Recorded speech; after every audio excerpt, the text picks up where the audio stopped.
Hello everyone, welcome to day 4 of 30 days of Python.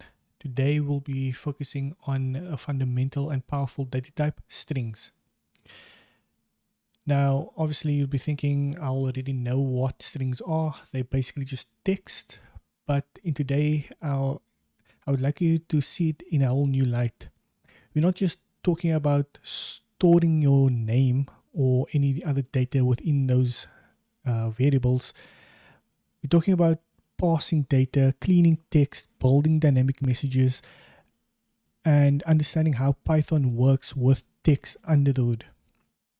So we got a lot to get through, and without further ado, let's actually just get right into it. First, let's look at the fundamentals. A string is simply a sequence of characters enclosed in quotes. Though in Python, you have 3 ways of doing so. Any data under a single, double, or triple quote are strings. So why do we do this? Let's take a look. Handling quotes within text. If there is a single quote within the string, such as quoting someone or quoting text as reference, you would put this in double quotes depending on the string quotes used.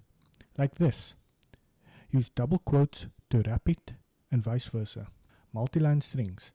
This is where the triple quotes come in. It is used to create string that span multiple lines, keeping its format, like this. Let's look at dynamic strings. The simplest way to combine strings is the plus operator, called concatenation. By merging the 2 strings together, it will form a single word.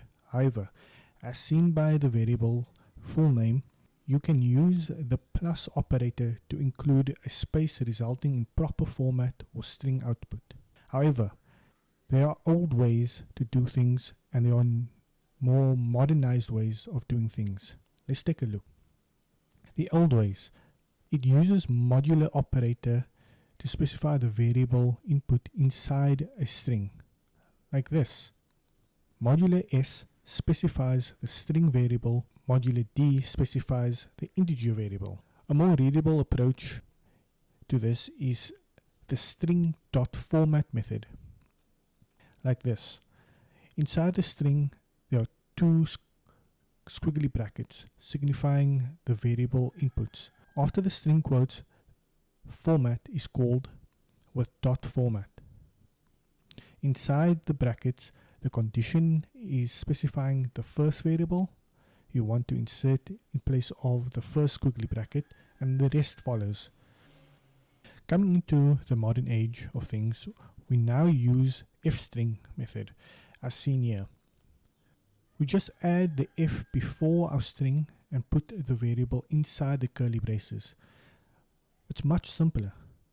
This allows the operation to take place inside the braces as well, allowing for 1 line piece of code instead of multiple lines of code. This is where strings become more useful to you.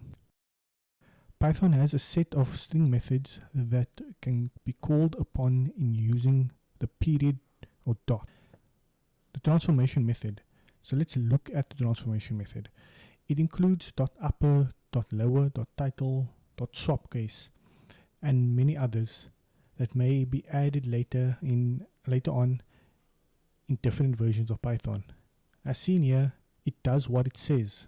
These are perfect for normalizing user input, like the use case of a large database. A checking method. This is used to check up on your text.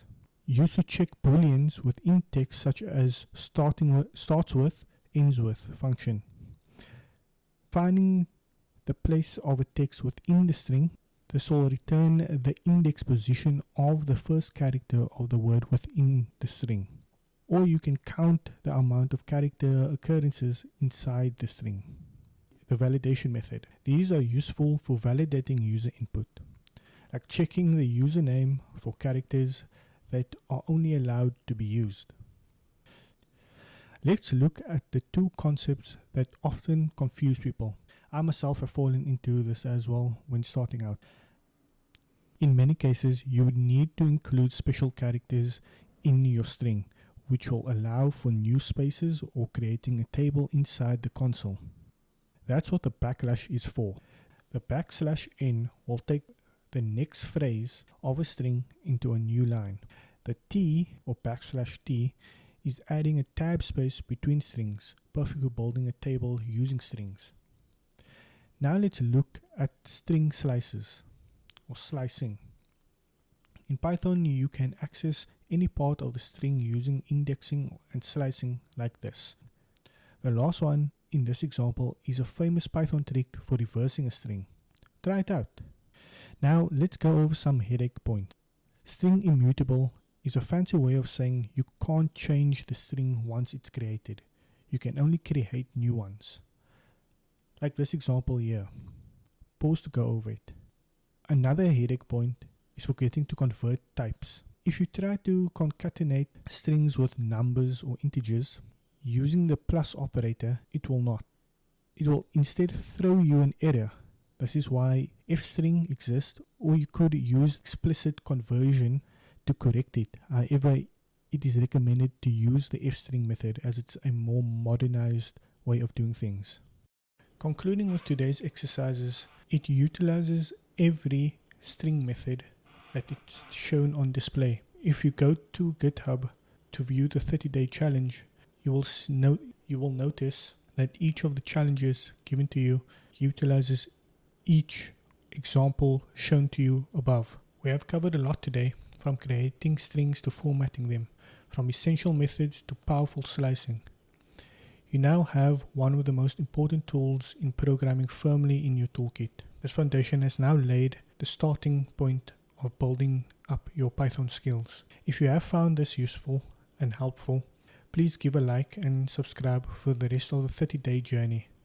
Drop any questions in the comments and I'll be sure to help you with anything that you may find a problem with. Thank you and goodbye.